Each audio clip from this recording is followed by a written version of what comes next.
السلام عليكم ورحمة الله وبركاته. الحمد لله رب العالمين، والصلاة والسلام على نبينا محمد وعلى آله وصحبه أجمعين. قال النبي صلى الله عليه وسلم: خيركم من تعلم القرآن وعلمه. وقال صلى الله عليه وسلم: من يريد الله به خيرا يفقهه في الدين. قسم کی حمد اللہ وحدہ لا شریک کے لیے ہے، بے شمار والسلام امام الانبیاء جناب محمد مصطفیٰ صلی اللہ علیہ وآلہ وصحبہ وسلم کے کرام پر. جیسا کہ آپ احباب جانتے ہیں، ہم اعلان کے ذریعے کہ ہم نے جاریات جنوب کی دنیا دارالارشاد اور جاریات مقدسہ کی جانب سے نہایت ہی مختصر وقت میں ایک عظیم اور عظیم الشان دورے کا انعقاد کیا ہے، جس کا نام دیا گیا ہے کہ علوم الحدیث النبویہ صلی اللہ علیہ وسلم. اور اعلان کے ذریعے آپ احباب نے یہ پڑھا ہوگا کہ اس علوم حدیث نبی صلی اللہ علیہ وسلم کے دورے میں حجیت حدیث کے حوالے سے شیخ محترم بیان کریں گے، اصطلاحات حدیث اور کتب حدیث کے اندر منہج صرف وہ بیان ہوگا انشاءاللہ العزیز. اور اس کے ساتھ ساتھ انشاءاللہ جس طرح اعلان ہوا کہ وہ اسٹوڈنٹ جو حدیث پڑھ رہے ہیں یا پڑھ چکے ہیں، ان کے لیے ہم نے خاص سند اجازت کی جو روایت کی سند ہے اس کا بھی اہتمام کیا ہے، کیونکہ شیخ محترم جو ہمارے پاس موجود ہیں فضیلۃ الشیخ محترم جناب ابراہیم بن بشیر الحسینوی حفظہ اللہ تعالی، ان کی سند جو ہے رسول اکرم صلی اللہ علیہ وسلم تک عالی سند ہے، جو کہ ایک باعث فخر ہوتا ہے اور باعث شرف ہوتا ہے کہ رسول اکرم صلی اللہ علیہ وسلم تک کم سے کم ترین جو واسطے ہیں جس کے پاس یہ موجود ہوں. تو الحمدللہ شیخ محترم کی جو سند ہے وہ عالی ہے اور 17 واسطے ہیں، 17 واسطے جو ہے وہ نبی کریم صلی اللہ علیہ وسلم تک پہنچتے ہیں. تو یہ ہمارے لیے شرف ہے. شیخ محترم آئے ہوئے تھے عمرے پہ، انہوں نے ان کو درخواست کی، اللہ تعالیٰ نے جزائے خیر دے کے انہوں نے وقت دیا. تو یہ 2 دن کا دورہ، 3 دن کا دورہ تھا بیسیکل، کیونکہ جدہ میں 2-3 دن سے حالیہ بارشیں بہت شدید ہیں، اس کی وجہ سے راستے جو ہے وہ بند ہیں اور کئی مشکلات ہیں. تو الحمدللہ آج ہم نے یہاں پر مجمع عبداللہ بن زبیر میں اس کا انعقاد کیا ہے. تو آپ تمام دوست جو کہ تشریف لائے ہیں بڑی دلجمی کے ساتھ انشاءاللہ اس کو سماعت کریں گے. نوٹس بک آپ کو جو ہے نا وہ دے دی گئی ہیں، یہاں آپ نوٹس لکھ سکتے ہیں. اور اسی طرح شیخ محترم جو پڑھائیں گے وہ بھی ہم نے پرنٹ کرا کے رکھا ہے، وہ بھی آ رہا ہے بھائی، وہ بھی آپ کو دے دیا جائے گا، اس پہ بھی آپ رکھ سکتے ہیں، لکھ سکتے ہیں انشاءاللہ. تو یہ پروگرام ابھی 1 گھنٹے کا لیکچر ہوگا، تو تھوڑا سا وقفہ ہوگا، نماز ہوگی یہیں پہ انشاءاللہ، اور پھر مغرب کے بعد بفضل اللہ تعالیٰ ایک لیکچر ہوگا، کیونکہ کل ہمارا پروگرام اور لیکچر نہیں ہو سکا. تو آج انشاءاللہ 2 ہی کنٹینیو یہ کریں گے انشاءاللہ. کل انشاءاللہ بقیہ حصہ جو ہے کورس کا وہ شروع ہوگا، اور اس کے ساتھ ساتھ دوسرے ایک ہمارے شیخ ہیں فضیلۃ الشیخ محترم جناب استاد العلماء محمد شریف حفظہ اللہ تعالی، وہ بھی آئے ہوئے ہیں. امید ہے کل انشاءاللہ ان کا بھی درس ہوگا، وہ یہاں جدہ میں ہیں انشاءاللہ. تو آپ تمام احباب سے جو ہے نا ان کی ملاقات بھی ہوگی، جانتے بھی ہوں گی. تو میں بغیر کسی تاخیر کے اب اس پروگرام کو ہم شروع کرتے ہیں. سب سے پہلے اسی مجمع عبداللہ بن زبیر کے طالب علم عبداللہ کو میں دعوت دیتا ہوں کہ آئے تلاوت کریں، اور اس کے بعد ہم انشاءاللہ پروگرام کا آغاز کرتے ہیں. اعوذ باللہ من الشیطان الرجیم، بسم اللہ الرحمن الرحیم.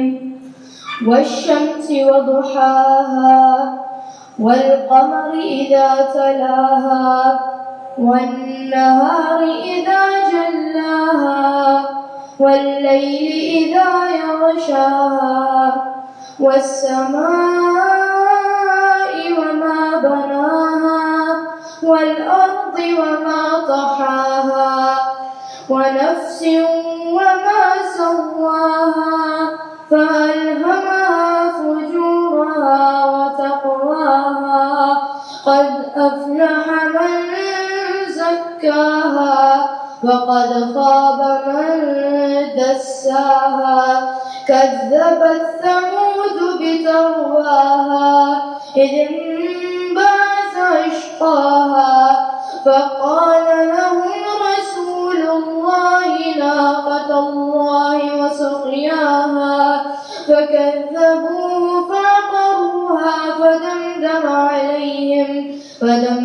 عليهم ربهم بذنبهم فسواها ولا يخاف عقباها. السلام علیکم اللہ.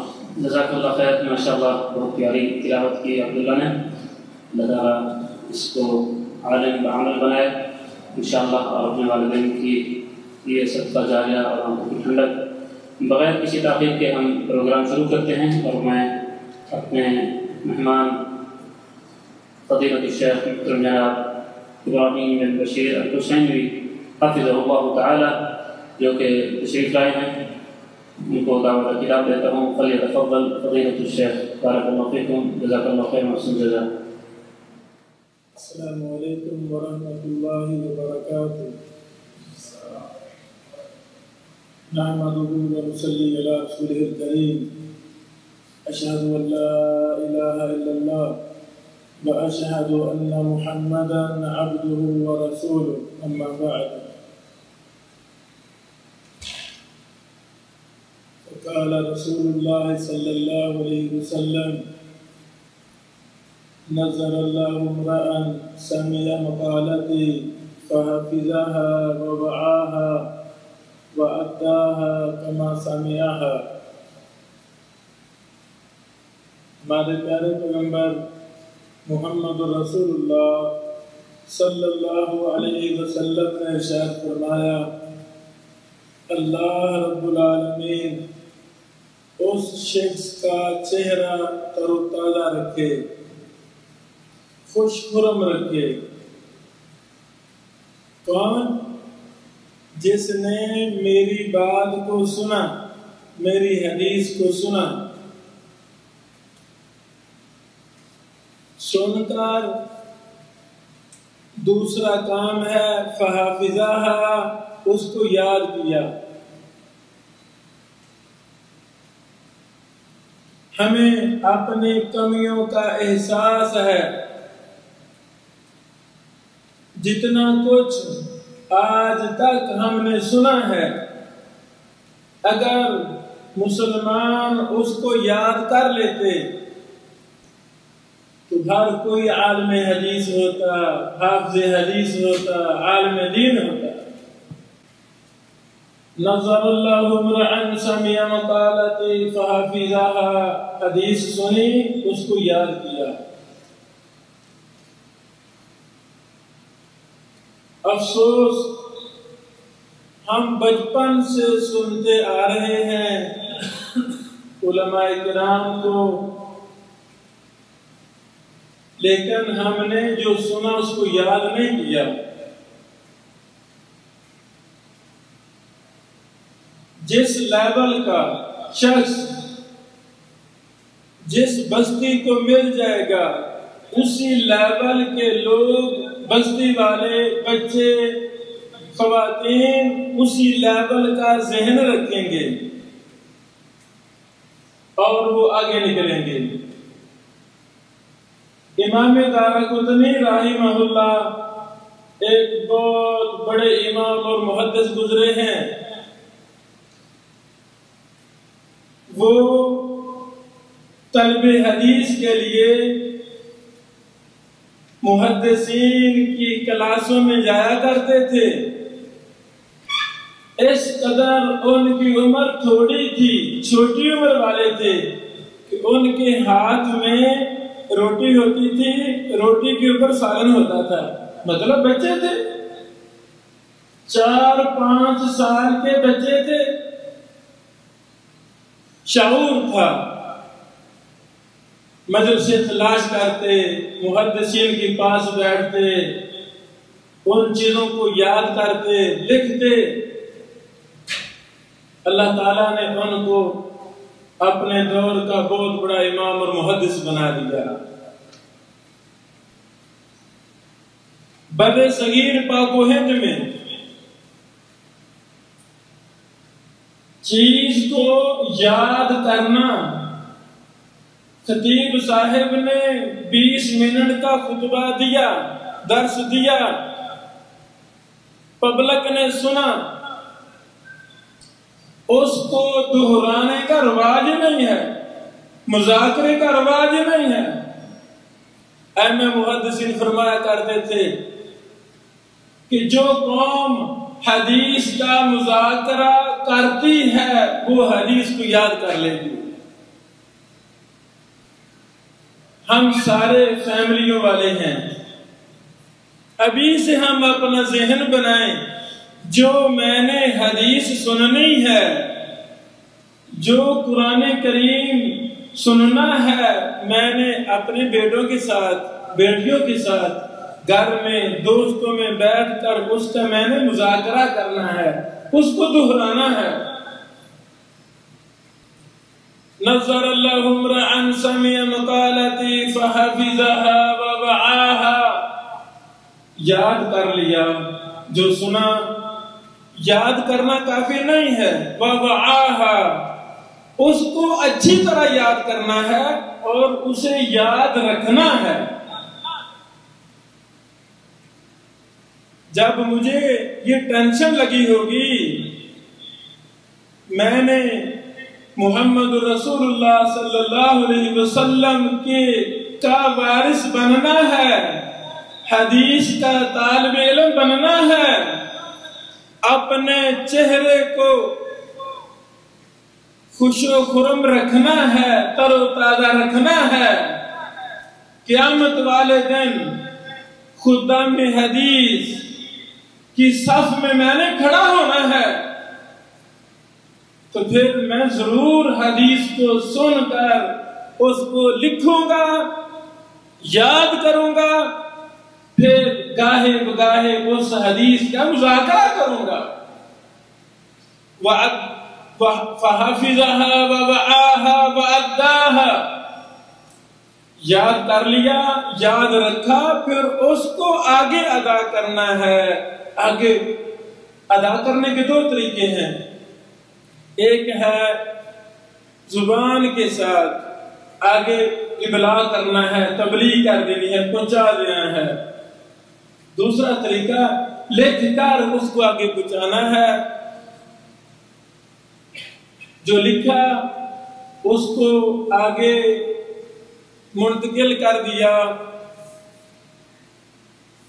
اللہ اکبر. حضرات گرامی، سب سے پہلے میں حجیت حدیث پر مختصر بیان کرنا چاہتا ہوں. ہمارا ایمان ہے، جس طرح قرآن مجید دلیل ہے، اسی طرح حدیث رسول صلی اللہ علیہ وسلم بھی دلیل ہے. یہ دونوں چیزیں حجت ہیں. اطیعوا اللہ و اطیعوا الرسول کا یہی معنی ہے. یعنی صرف دو چیزیں ہی حجت ہیں، اللہ کا قرآن اور محمد رسول اللہ صلی اللہ علیہ وسلم کا فرمان. قرآن و حدیث حجت ہیں، یہ دلیل ہیں. خوش قسمت ہے انسان جو قرآن و حدیث کو حجت سمجھے، پھر اپنی خوشی، اپنی غمی، زندگی کا ایک ایک عمل قرآن و حدیث کے مطابق کر لے. اس انسان کی دنیا بھی کامیاب ہے اور آخرت والی زندگی بھی اس کی کامیاب ہے. امام ابن قیم الجوزیہ رحمہ اللہ لکھتے ہیں ہر انسان کسی نہ کسی چیز کی اتباع ضرور کرتا ہے. اگر کوئی شخص اپنے دل میں قرآن و حدیث کی اتباع کو فرض قرار دے لے تو وہ ساری زندگی قرآن و حدیث کی اتباع ہی کرتا نظر آئے گا. کتنے مسلمان ہیں جو قرآن و حدیث کی اتباع نہیں کرتے تو وہ کس کی اتباع کرتے ہیں؟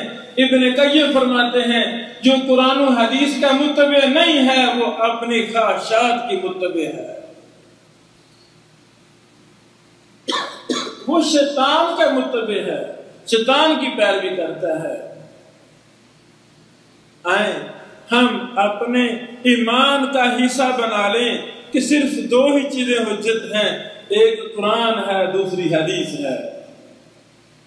اتبعوا ما انزل الیکم من ربکم. کیا مطلب؟ اے میرے بندو تم اتباع کرو اس چیز کی جو تمہاری طرف نازل کی گئی ہے. وہی وہ وہی ہے، وہی دو چیزیں ہیں، تیسری کوئی چیز نہیں ہے. ایک قرآن ہے دوسری حدیث ہے. حضرات گرامی،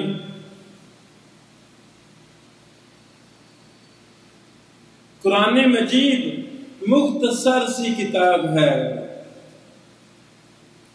قرآن کی تبیین کے لیے، تفسیر کے لیے، شرح کے لیے، عملی توضیح کے لیے اللہ تعالیٰ نے محمد رسول اللہ صلی اللہ علیہ وسلم کو مبعوث فرمایا. حدیث کیا ہے؟ حدیث قرآن کی وضاحت ہے. اقیموا الصلاۃ، نماز قائم کرو.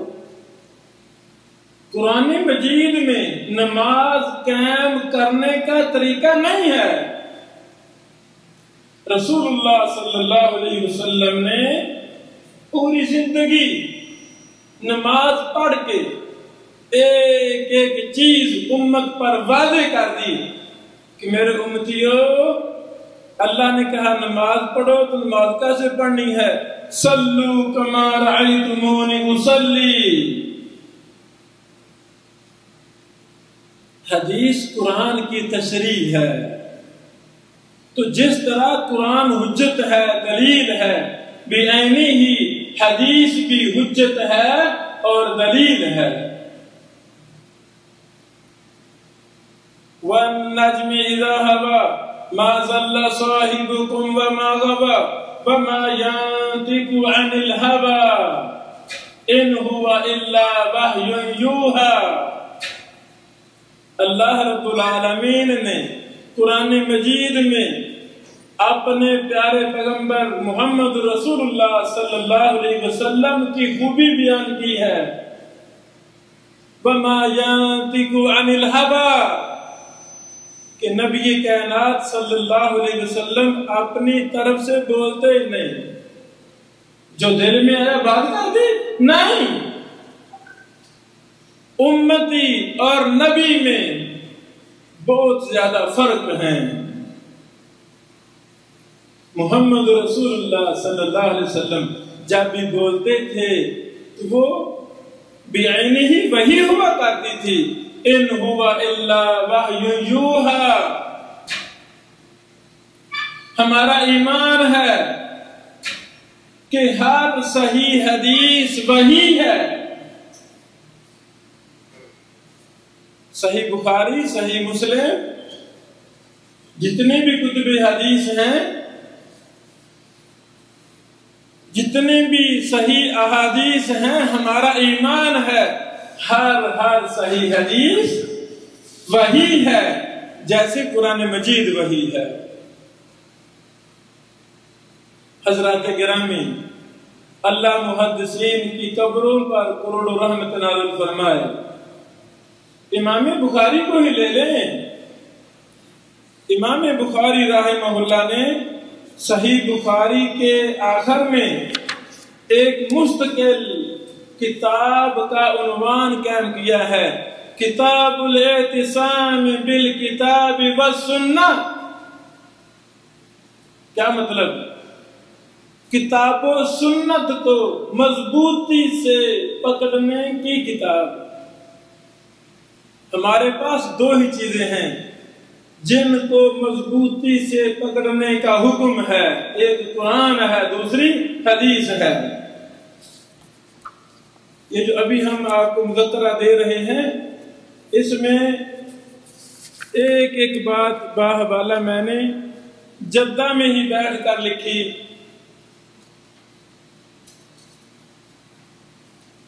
اس میں کافی زیادہ قرآن کریم کی آیات، احادیث، ائمہ محدثین کے اقوال وغیرہ میں نے مرتب کر دیے ہیں حجیت کے حدیث کے پہلے باب میں۔ حضرات گرامی، امام بخاری رحمہ اللہ نے کتاب کا نام رکھا کتاب الاعتصام بالکتاب والسنہ۔ صرف دو چیزیں ہیں جن کو مضبوطی سے پکڑنے کا حکم ہے، ایک قرآن ہے، دوسری حدیث ہے۔ پوری کائنات کے لوگوں کی باتوں کو ہم قرآن و حدیث پر پیش کریں گے۔ جس کی بات ٹھیک ہوئی الحمدللہ، جس کی بات ٹھیک نہ ہوئی ہم نہیں لیں گے۔ ہمارا دین قرآن اور حدیث ہے۔ امام ابن حبان رحمہ اللہ نے صحیح ابن حبان میں باب قائم کیا، باب الاعتصام بالسنہ وما يتعلق بها نقلا وامرا وزجرا۔ سنت کو مضبوطی سے پکڑنے کا بیان۔ امام بغوی نے شرح السنہ جلد 1 صفحہ نمبر 199 ہے، اس میں باب قائم کیا، باب الاعتصام بالکتاب والسنہ۔ لوگوں، قرآن و سنت کو مضبوطی سے لازم پکڑو۔ موطا امام مالک سنن کبری بہقی وغیرہ کی صحیح حدیث ہے، نبی علیہ السلام نے فرمایا، ترکت فیکم امرین لن تضلوا ما تمسکتم بہما کتاب اللہ و سنت رسولہ۔ میں تمہارے اندر دو چیزیں چھوڑ کے جا رہا ہوں، جب تک تم ان دونوں چیزوں کو مضبوطی سے لازم پکڑو گے ہرگز گمراہ نہیں ہو سکو گے۔ جس کے پاس قرآن و حدیث ہے وہ کبھی گمراہ نہیں ہوگا۔ جس نے قرآن و حدیث کو چھوڑ دیا وہ صراط مستقیم پر نہیں ہے۔ اسی طرح اور بھی محدثین رحمہ اللہ کے اقوال میں نے ترتیب دیے ہیں جو آپ اس مذکرہ میں پڑھ سکتے ہیں۔ اللہ اکبر۔ حضرات گرامی، میں آپ سے ایک سوال کرنا چاہتا ہوں۔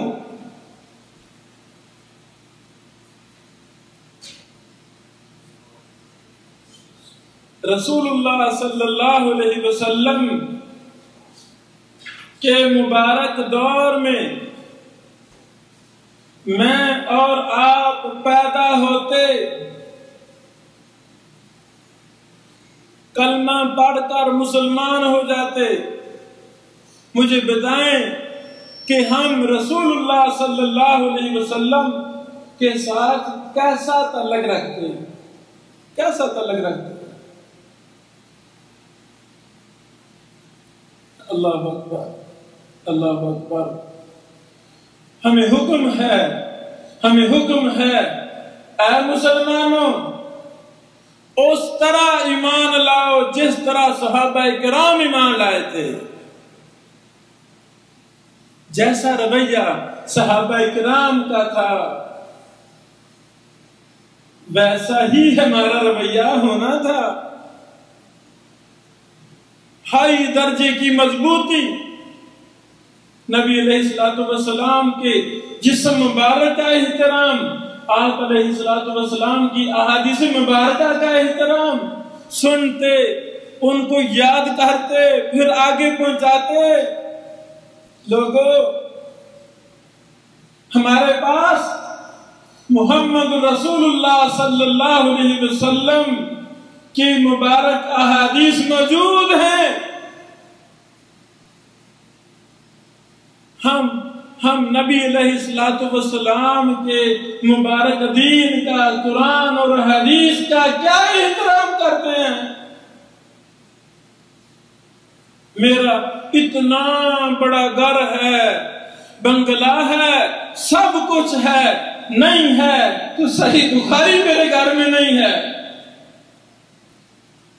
نہیں ہے قرآن کریم کی 10-20 تفسیریں میرے گھر میں نہیں ہیں۔ میرے گھر میں سب کچھ ہے، نہیں ہے مسند الامام احمد ابن حنبل نہیں ہے، سب کچھ گھر میں ہے۔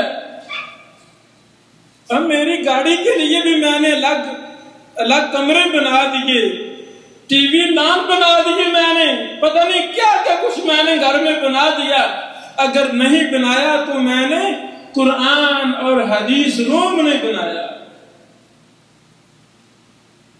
اہم محدثین کہا کرتے تھے جس گھر میں حدیث کی کتاب ہے فَكَأَنَّ النَّبِيَّ صلی اللہ علیہ وسلم يَتَكَلَّمُ فِي بَيْتِهِ، جس گھر میں حدیث کی کتاب ہے، مثلا صحیح بخاری ہے، صحیح مسلم ہے، گویا کہ اس کے گھر میں رسول اللہ صلی اللہ علیہ وسلم باتیں کر رہے ہیں۔ اللہ اکبر۔ حضرات گرامی، یہ چند بنیادی باتیں میں کہنا چاہتا تھا۔ جب قرآن حجت ہے، حدیث حجت ہے، میری اور آپ کی کامیابی قرآن و حدیث کی اتباع میں ہے، تو پھر مجھے اپنا وقت قرآن و حدیث کے مطالعہ کو بھی دینا چاہیے۔ ہم اپنے گھروں کا شیڈول بنائیں، جیسے مسجد کا نصاب ہے، مدرسہ کا، یونیورسٹی کا نصاب ہے، تو سب سے بڑا مدرسہ گھر ہے، ماں کی گود پہلی درسگاہ ہے، تو ہمیں گھر کا بھی نصاب بنانا ہے۔ گھر کا کیا نصاب بنانا ہے؟ میری بیٹی صاحبہ نے 5 کلاسز اسکول کی کر لی ہیں، ساتھ اس کو میں نے تفسیر شروع کروا دی ہے۔ بیٹی صاحبہ مڈل تک آپ نے تفسیر ابن کثیر، تفسیر احسن البیان، یہ 3-4 تفسیریں بیٹی آپ نے پڑھنی ہیں، ازبر کرنی ہیں۔ ادھر سے میری بیٹی مڈل کر رہی ہے، مڈل ہو گیا ہے، بیٹی صاحبہ میٹرک بھی کرنا ہے، ساتھ اللؤلؤ والمرجان، ریاض الصالحین بھی آپ نے بیٹی مجھے سنانی ہے، زبانی یاد کرنی ہے۔ اس طریقے سے میرا بیٹی پی ایچ ڈی بھی کر رہا ہوگا، ادھر سے وہ صحیح بخاری بھی حفظ کر رہا ہوگا۔ یعنی ہم نے اپنے بچوں کا شیڈول بھی بنانا ہے، گھر کا نصاب ہم نے خود تیار کرنا ہے،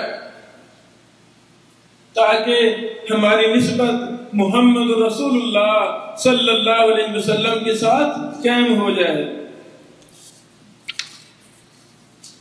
حضرات گرامی، مجھے شوق ہے میں حدیث کا مطالعہ کروں۔ اب کتب حدیث میں مختلف لفظ استعمال ہوتے ہیں، اسے ہم کہہ دیتے ہیں اصول حدیث، اصطلاحات حدیث۔ تو اصل ہماری مجلس اب شروع ہو رہی ہے، یعنی دوسرا چیپٹر ابھی ہم شروع کر رہے ہیں۔ سب سے پہلی بات، حدیث کسے کہتے ہیں؟ بڑا اہم مسئلہ ہے، حدیث کسے کہتے ہیں؟ یہ بنیادی چیزیں مجھے شیخ عبدالقیوم صاحب حافظہ اللہ نے سمجھایا تھا کہ ہمارے معزز مہمانوں کا علمی لیول کس درجے کا ہے مجھے ساری باتیں نے سمجھا دی تھی، تو میں نے اسی درجہ پر ہی یہ چیزیں مرتب کی ہیں۔ سب سے پہلا مسئلہ حدیث کسے کہتے ہیں؟ جس بات کو بھی رسول اللہ صلی اللہ علیہ وسلم کی طرف منسوب کریں اسے حدیث کہتے ہیں۔ حدیث کسے کہتے ہیں؟ جس بات کے متعلق کہا جائے کہ جی اللہ کے نبی صلی اللہ علیہ وسلم نے فرمایا ہے، وہ حدیث ہے۔ آگے ہم اس کی تحقیق کریں گے، آیا وہ واقعتاً رسول اللہ صلی اللہ علیہ وسلم سے صحیح ثابت ہے یا نہیں، وہ آگے میں بات کر رہا ہوں۔ جس شخص سے، جس قاری صاحب سے، جس ٹیچر سے، جس بھی انسان سے ہم نے سنا ہے کہ رسول اللہ صلی اللہ علیہ وسلم نے فرمایا، ہمیں حق ہے ہم اس سے پوچھیں کہ بھائی جان محترم قاری صاحب یہ حدیث صحیح ہے کہ ضعیف ہے، ہمیں بتائیں، یہ حدیث کس کتاب میں آتی ہے، اس کی سند کا، متن کا درجہ کیا ہے۔ حضرات گرامی، صحیح احادیث تھوڑی ہیں، صحیح احادیث تھوڑی ہیں، ضعیف احادیث، جھوٹی روایات لاکھوں میں ہیں۔ اب یہ فرق کرنا ہم پر ضروری ہے۔ کون سی کتابیں ہیں جن میں صحیح حدیثیں ہیں، وہ آگے تفصیل میں بیان کر رہا ہوں۔ ایک لفظ ہے خبر۔ خبر کا مطلب بھی یہ ہوتا ہے کہ یہ حدیث ہے، یعنی حدیث اور خبر کا مطلب ایک ہی ہے کہ یہ رسول اللہ صلی اللہ علیہ وسلم کی طرف بات منسوب ہے، وہ خبر ہے یا وہ حدیث ہے۔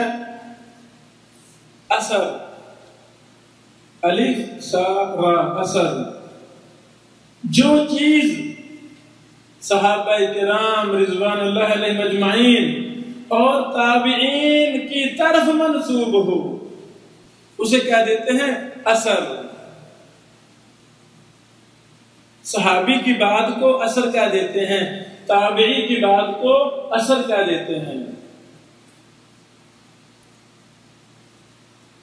سنت، السنہ اور حدیث میں کوئی فرق نہیں ہے۔ حدیث بھی نبی علیہ السلام کی بات اور سنت بھی نبی علیہ السلام کی بات، دونوں میں کوئی فرق نہیں ہے۔ سنت کہہ لیں، حدیث کہہ لیں، ائمہ محدثین نے اپنی کتابوں کے نام حدیث پر بھی رکھے، لفظ حدیث، لفظ سنت پر بھی رکھے۔ نبی علیہ السلام نے اپنی مبارک احادیث میں لفظ سنت بھی استعمال کیا، لفظ حدیث بھی استعمال کیا۔ علیکم بسنتی، میری سنت کو لازم پکڑو۔ اب سنت سے مراد کیا ہے؟ سنت سے مراد حدیث ہے اور حدیث سے مراد سنت ہے، دونوں کی مراد ایک ہے، دو مرادیں نہیں ہیں۔ حضرات گرامی، جب ہم کتب حدیث کا مطالعہ کرتے ہیں اس میں دو چیزوں سے ہمارا واسطہ پڑتا ہے، پہلے سند کے ساتھ، پھر متن کے ساتھ۔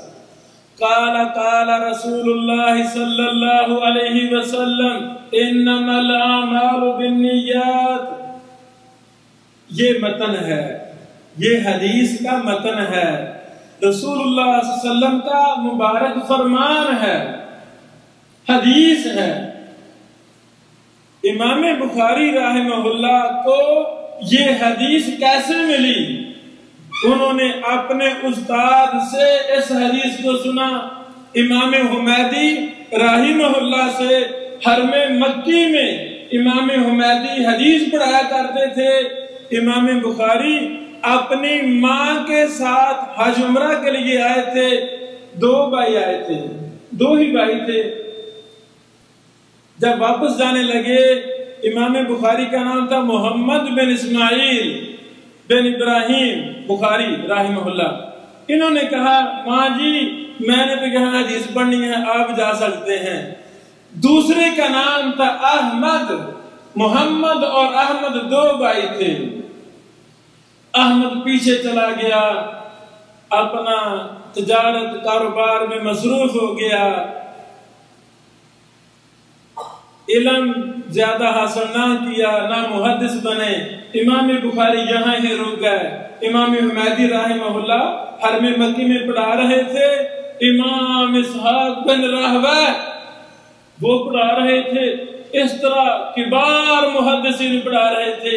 امام بخاری ان سے ہی پڑھنا شروع ہو گیا۔ تو امام بخاری رحمہ اللہ نے اس حدیث کو اپنے استاد سے لیا، امام حمیدی نے اس کو اپنے استاد سے، انہوں نے اپنے استاد سے، ایسے کرتے کرتے عمر بن خطاب تک۔ عمر بن خطاب کہتے ہیں میں نے سنا نبی علیہ السلام منبر پر کھڑے ہو کر ارشاد فرما رہے تھے لوگوں انما الاعمال بالنیات۔ اب یہ جو امام بخاری سے لے کر رسول اللہ صلی اللہ علیہ وسلم تک سلسلہ ہے، راویوں کا سلسلہ، بندوں کا سلسلہ، محدثین کا سلسلہ، اسے کہتے ہیں سند، اسے کہتے ہیں سند۔ جس حدیث کی سند نہ ہو ہم اس کو حدیث مانتے ہی نہیں ہیں۔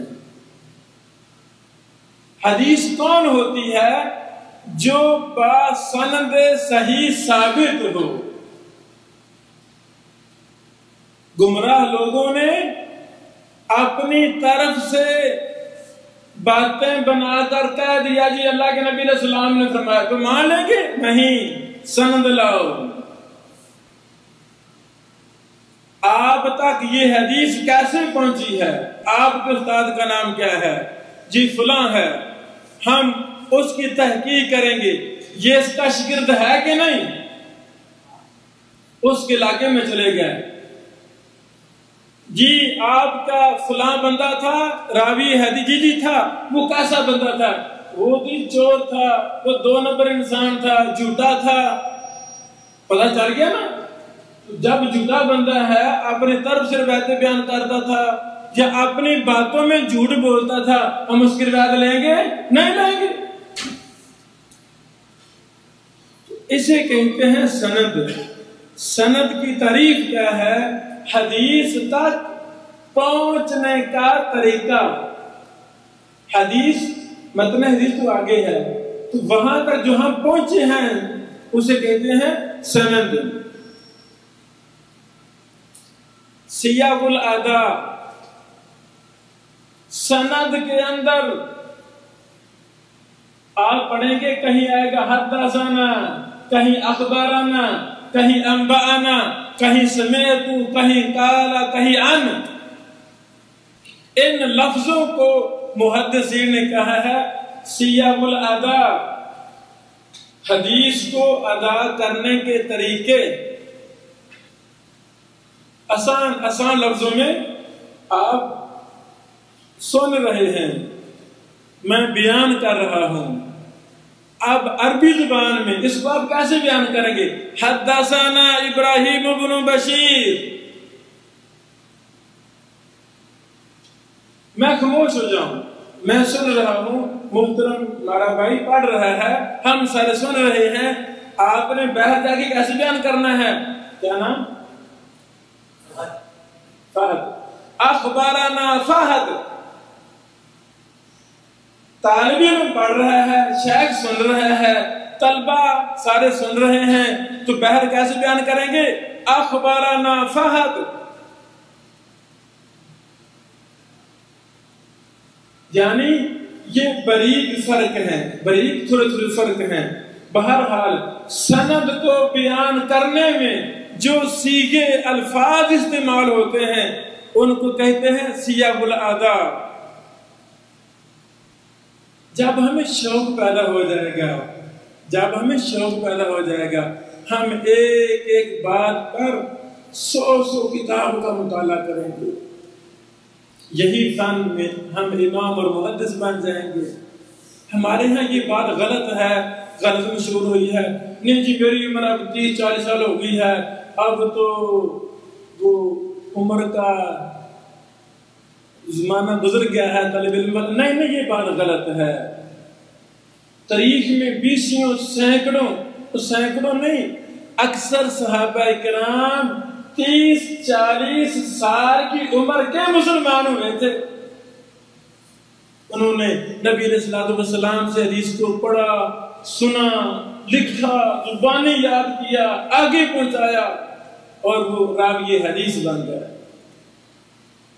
بہرحال یعنی سیاق الآداب سند میں جو لفظ استعمال ہوتے ہیں، حدثنا، اخبرنا، انبانا، سمعت، قال عن، یہ 7-8 لفظ، انہیں کہتے ہیں سیاق الآداب۔ اللہ اکبر۔ یہ جو راوی ہیں، یہ جو بندے ہیں سند کے اندر،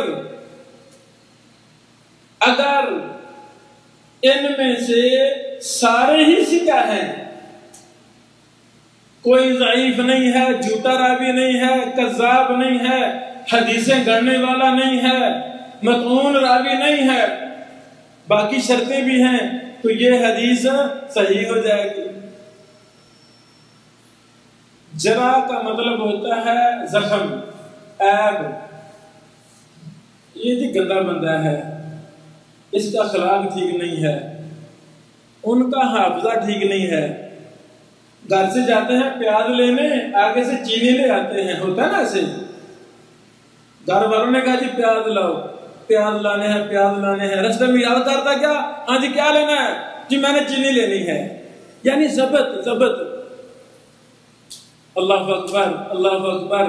یعنی رسول اللہ صلی اللہ علیہ وسلم کی احادیث 1450-1500 سال بعد ویسے ہی محفوظ ہیں جیسے ابو ہریرہ نے ان کو سن کر محفوظ کیا تھا۔ کوئی دشمن، حدیث کا دشمن، ایک حرف بھی زیادہ کر سکا نہیں۔ ہاں کرنے کی کوشش کی گئی ہے، الحمدللہ۔ یہ علم حدیث، علم جرح و تعدیل، علم علل، یہی فن ہے۔ محدثین نے ایسے اصول بھی پتا کیے اللہ کی توفیق سے کہ ایک حرف بھی اگر کسی نے اضافہ کیا اس کو الگ کر دیا۔ لوگوں، یہ حرف حدیث کا حرف نہیں ہے، حدیث میں یہ حرف ہے نہیں۔ اللہ اکبر۔ حضرات گرامی، جرح کیا ہے؟ یعنی منافقین، حاسدین، کذابین، وزن، یہ جتنی گندی صفات ہیں، گندے عیوب ہیں، اسے کہتے ہیں جرح۔ تو ضعیف راویوں کی اوپر کتابیں الگ ہیں، جھوٹے راویوں پر کتابیں الگ محدثین نے لکھ دی تاکہ آسان ہو جائے، کام سیکھنا آسان ہو جائے۔ تعدیل کیا ہے؟ راویوں کی اچھی صفات۔ یہ جی بڑا ذہن کا پکا بندہ ہے، اس نے علم کو حاصل کرنے میں بڑی محنت کی ہے، یہ بڑا پختہ ہے، اسے کہہ دیتے ہیں تعدیل۔ متن میم تا نون، متن سے مراد ہوتا ہے حدیث رسول صلی اللہ علیہ وسلم۔ جب سند ختم ہوتی ہے، راویوں کا سلسلہ ختم ہوا، تو آگے کیا شروع ہوا؟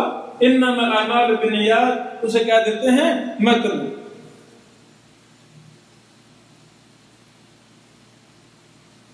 اگر کسی حدیث کو بیان کرنے والے راویوں کا ہر طبقہ میں تین تعداد ہے، تین، میں اکیلا نہیں بیان کر رہا، بلکہ ہم 3 ساتھی بیان کر رہے ہیں، ہم اپنے استادوں سے 1 سے نہیں 3 سے بیان کر رہے ہیں، وہ بھی آگے 3 سے، وہ بھی آگے 3 سے، صحابہ بھی 3. اسے کیا دیتے ہیں؟ مشہور. اسے کیا دیتے ہیں؟ مشہور. ایک مشہور ہے جو ہمارے عرف میں بات مشہور ہو جائے.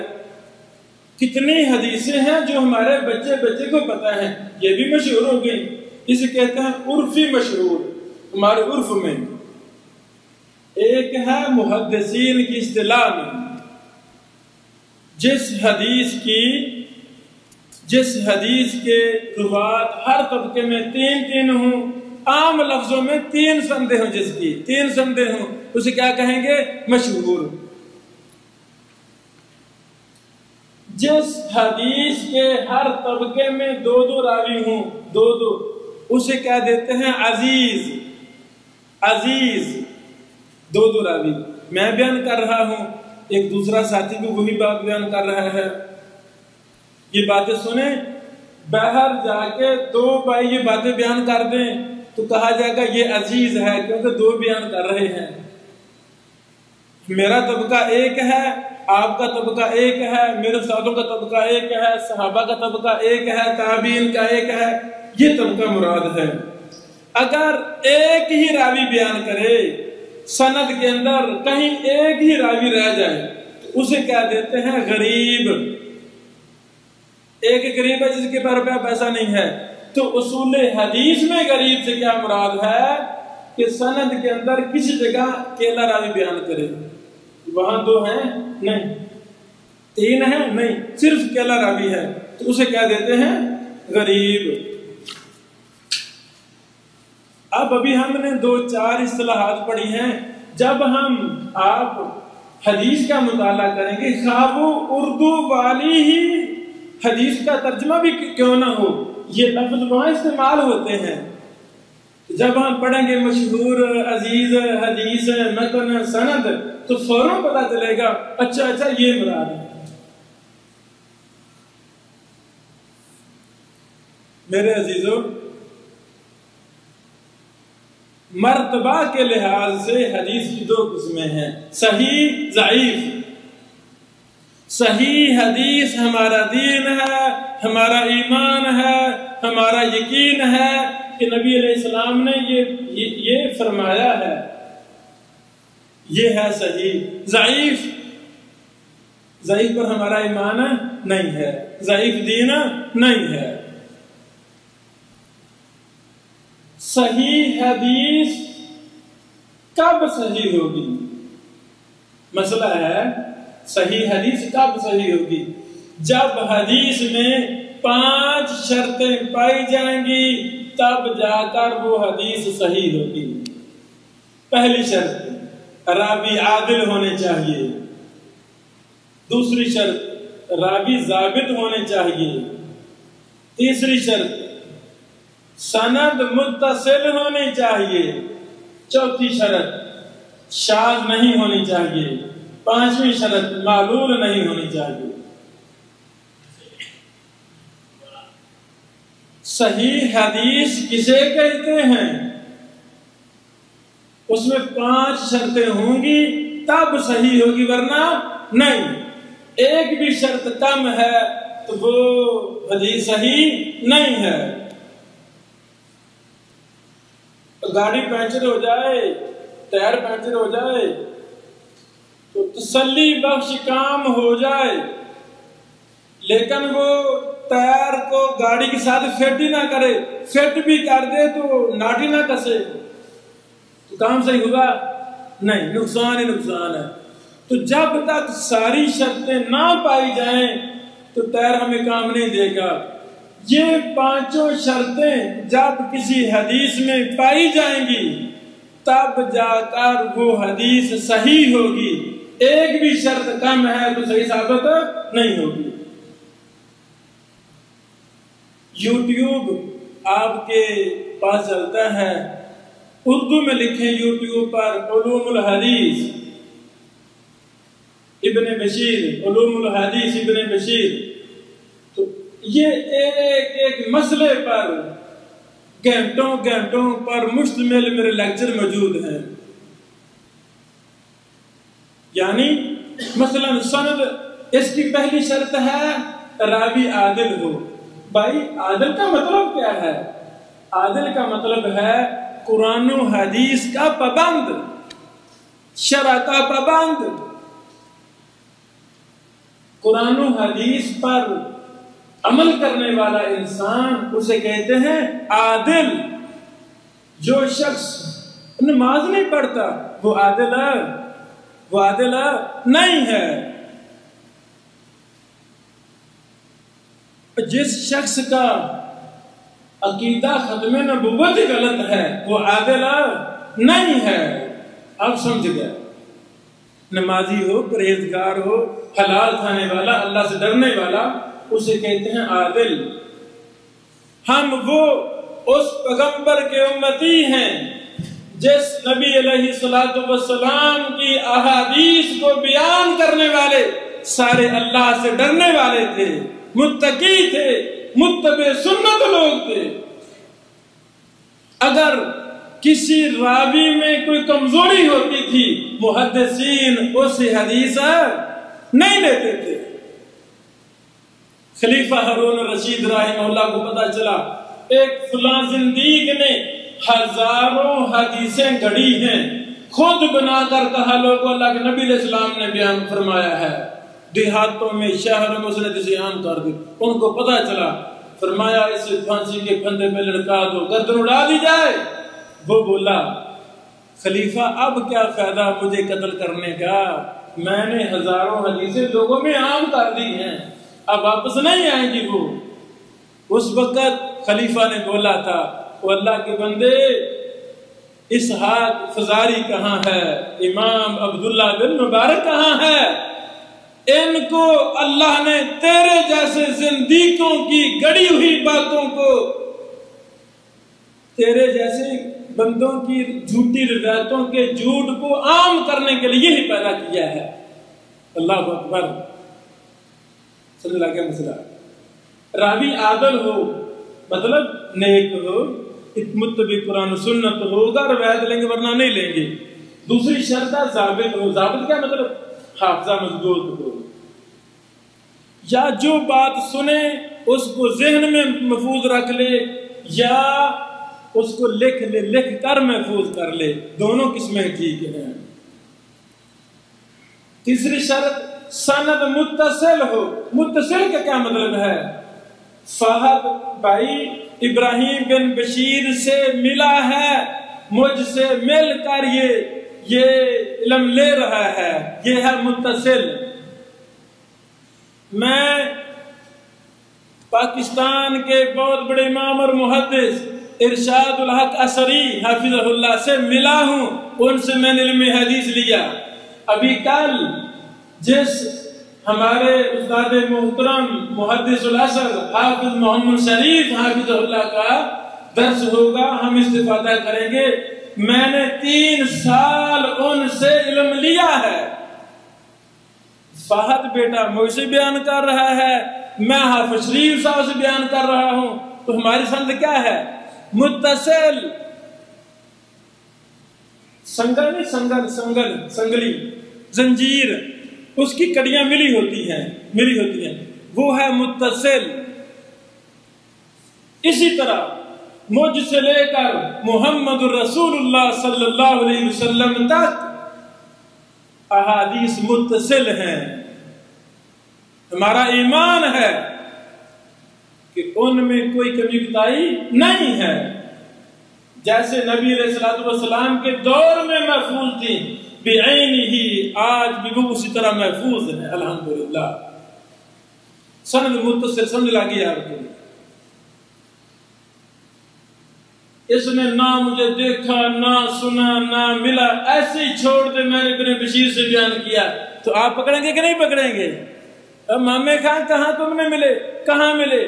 نہیں جی ملا نہیں۔ پھر کیوں تو جھوٹ بولتا ہے؟ اس کی مجھ سے روایت منقطع ہو جائے گی، ٹوٹ جائے گی۔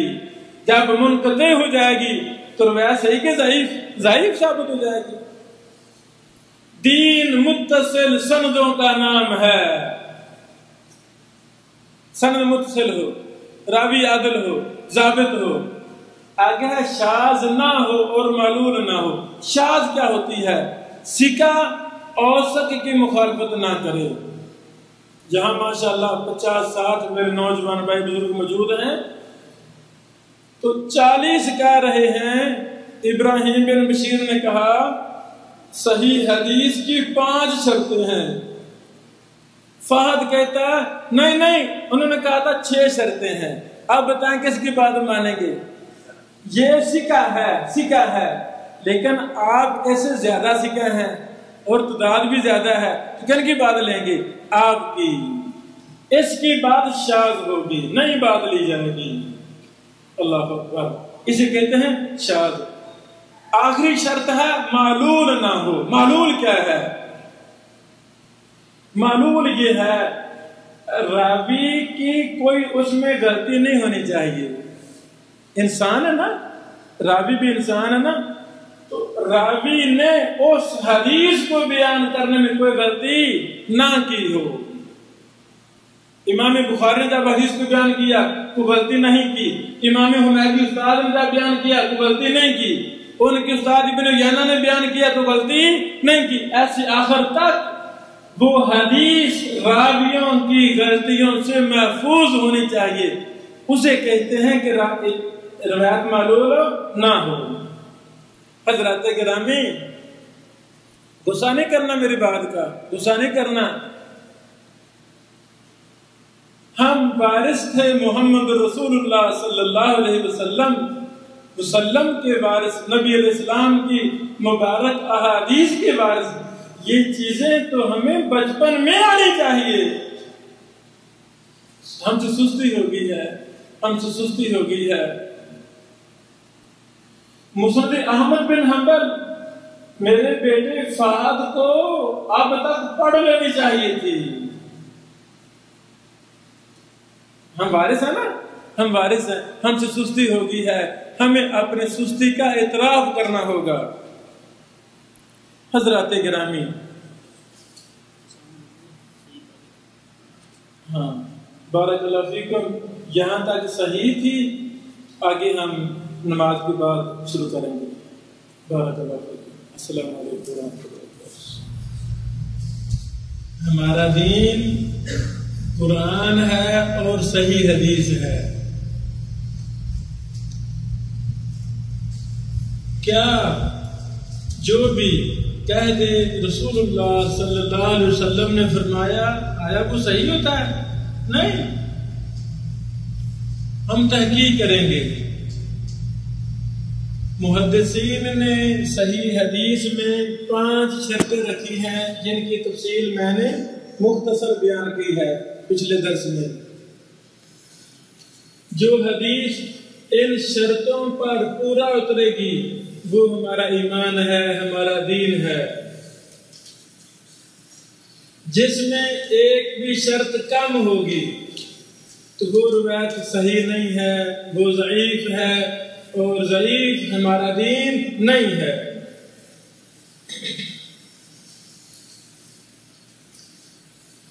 ضعیف کسے کہتے ہیں؟ جس کے اندر حسن حدیث کی کوئی شرط نہ ہو اسے ضعیف کہتے ہیں. اصل میں صحیح حدیث کی 4 قسمیں ہیں. کیونکہ مختصر ہم اہم باتیں شیئر کرنا چاہتے ہیں اس طرح میں نہیں گیا. صحیح حدیث کی 4 قسمیں ہیں.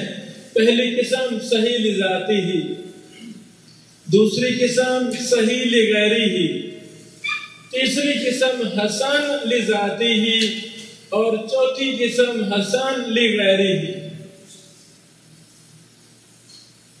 تو ضعیف کسے کہتے ہیں؟ جس کے اندر حسن حدیث کی شرط نہ ہو وہ ضعیف ہوتی ہے. مختصر عرض یہ ہے ضعیف کا حکم کیا ہے کہ وہ دین نہیں ہے، قابل قبول نہیں ہے. فضائل بھی صحیح حدیث سے ثابت ہم کریں گے. ضعیف حدیث کو فضائل میں بھی نہیں لیا جائے گا، عقیدہ میں بھی نہیں لیا جائے گا، احکام میں بھی نہیں لیا جائے گا۔ اللہ محدثین کی قبروں پر کروڑ رحمت نازل فرمائے۔ انہوں نے امت مسلمہ کو ضعیف راویوں اور ان کی ضعیف روایتوں سے بچانے کے لیے مستقل کتابیں لکھی ہیں۔ سلف سے خلف تک 28 کتابیں محدثین نے صرف ضعیف راویوں پر لکھ دی ہے۔ 28 کتابیں، جن میں الضعفاء للعقیلی، الضعفاء لابن عدی، الضعفاء للامام البخاری، لسان المیزان لابن حجر، میزان الاعتدال للذہبی الی آخرہ۔ اللہ جزائے خیر دے دکتور شادی حافظہ اللہ کو، ان کا نام شادی ہے، دکتور شادی، یمن صنعاء ہوتے ہیں۔ انہوں نے ان 28 کتابوں کو جو ضعیف، کذاب، وضاع، متروکین راویوں پر مشتمل تھی، ان کو ایک بڑے مسودہ میں جمع کر دیا ہے۔ الجامع لکتب الضعفاء والمتروکین والکذابین کے نام سے یہ کتاب چھپ چکی ہے، ہمارے پاس ہے الحمدللہ۔ میرے عزیزو، جب ہم حدیث کی کتاب کا یا حدیث کی شرح کا مطالعہ کرتے ہیں تو ان اصطلاحات سے ہمیں واسطہ پڑتا ہے۔ آگے بھی کچھ اصطلاح ہیں، مثلا ائمہ ستہ۔ ائمہ ستہ سے مراد کیا ہے؟ یہ مشہور 6 امام جن کی کتابیں کتب حدیث عام متداول ہیں، یونیورسٹیوں میں، مدارس میں پڑھائی جاتی ہیں۔ کتب ائمہ ستہ سے مراد امام بخاری، امام مسلم، امام ابو داؤد، امام نسائی، امام ترمذی اور امام ابن ماجہ رحمہ اللہ۔ یہ 6 امام کو ائمہ ستہ کہتے ہیں۔ ان کی کتابوں کو کتب ستہ کہتے ہیں۔ کتب ستہ سے مراد صحیح بخاری، صحیح مسلم، سنن ابن ماجہ، سنن ترمذی، سنن ابی داؤد، سنن نسائی۔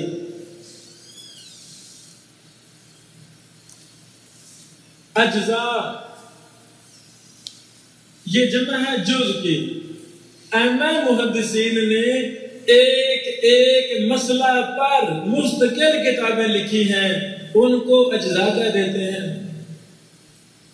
نماز میں رفع الیدین کا مسئلہ لے لیں، مثال کے طور پر امام بخاری رحمہ اللہ نے جزء رفع الیدین الگ کتاب لکھ دی ہے اسی مسئلہ پر۔ احادیث کو اکٹھا کر دیا، باسند صحابہ کے اثار، تابعین کے اثار کو جمع کر دیا، جزء رفع الیدین۔ امام کے پیچھے سورۃ الفاتحہ پڑھنی ہے، بڑا اہم مسئلہ ہے، اس پر امام بخاری نے مستقل جز لکھا ہے، جز القراءہ خلف الامام۔ امام بہقی کی بھی اسی مسئلہ پر کتاب ہے، اسے کہتے ہیں جز محدثین کی اصطلاح میں۔ 40 کتب حدیث کی اقسام ہیں، آگے تفصیل آ رہی ہے۔ ان میں ایک قسم ہے 40۔ 40 نبوی تو ماشاءاللہ بچہ جانتا ہے۔ 40 نبوی، 40 سے مراد ہے 40، یعنی کسی کتاب میں کسی مسئلہ پر 40 حدیثیں جمع کر دی جائیں تو اسے کہہ دیتے ہیں 40۔ ماشاءاللہ بے شمار محدثین نے 40 پر کتابیں لکھی ہیں۔ تو جب حدیث اصول حدیث میں لفظ 40 آئے گا تو فوراً ذہن میں آ جانا چاہیے، اچھا اس میں نا مصنف نے 40 حدیثیں جمع کی ہیں۔ اسماء الرجال، بندوں کے نام، اس سے مراد ہے وہ علم جس میں راویوں پر بحث ہے، حدیث کے راویوں پر، کہ کون سا راوی ثقہ ہے، کون سا راوی ضعیف ہے۔ مثلا مختصر کتاب ہے تقریب التہذیب حافظ ابن حجر اسقلانی رحمہ اللہ کی. یہ چھوٹی سی کتاب ہے، ایک جلد میں، بعض طرح 2 جلد میں ہے. ہر راوی پر بحث انہوں نے ایک سطر میں مکمل کی ہے.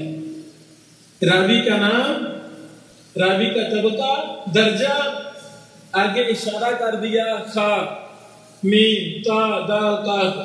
جس راوی پر خا ہوگا اس کا مطلب ہے یہ راوی صحیح بخاری کا ہے، خا سے بخاری کی طرف اشارہ. میم سے مراد مسلم، صحیح مسلم. دال سے مراد ابو داود. تا سے مراد ترمذی. کاف سے مراد ابن ماجہ قزوینی سے کاف. اچھا، یہ مختصر کتاب ہے،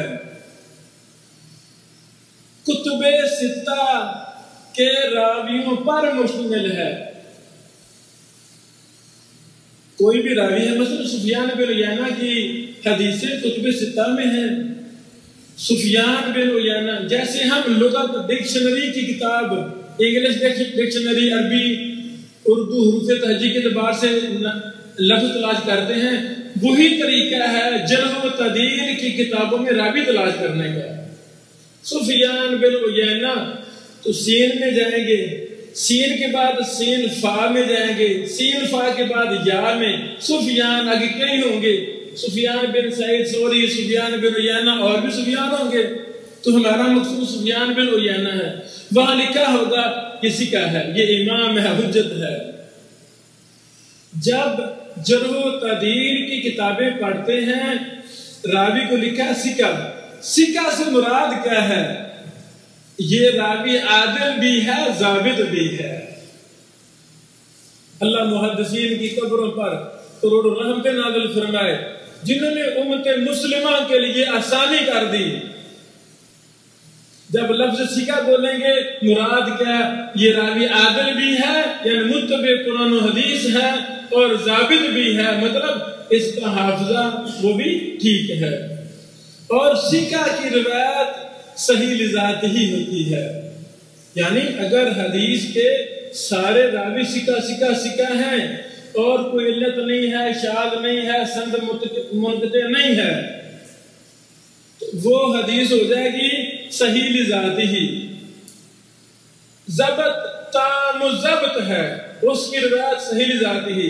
لیکن اگر ضبط تھوڑا سا کم ہے، 100 بڑا 100 نمبر نہیں لیتا، 80 بڑا 100 لینے والا نمبر اس کا حافظہ ہے تو لیتا ہے نا. جو 0 بڑا 100 نمبر لے وہ تو نیل ہو گیا، بالکل چھٹی، اس کی روایت لینی نہیں. اور جو 70 بڑا 100 لے لے اس کا حافظہ ہے تو نمبر ایسے لے رہا ہے نا، پاس ہو رہا ہے. تو جو 100 بڑا 100 نمبر لے رہا ہے، 90 بڑا 100 لے رہا ہے، 90 بڑا 100، وہ ہے تام ضبط، اس کی حدیث صحیح لذات ہی. اگر ضبط تھوڑا سا ڈھیلا ہے، 50 نمبر لینے والا، 60 70 لینے والا، 80 لینے والا، اس کی حدیث کو کہتے ہیں حسن لذات ہی. حسن لذات ہی.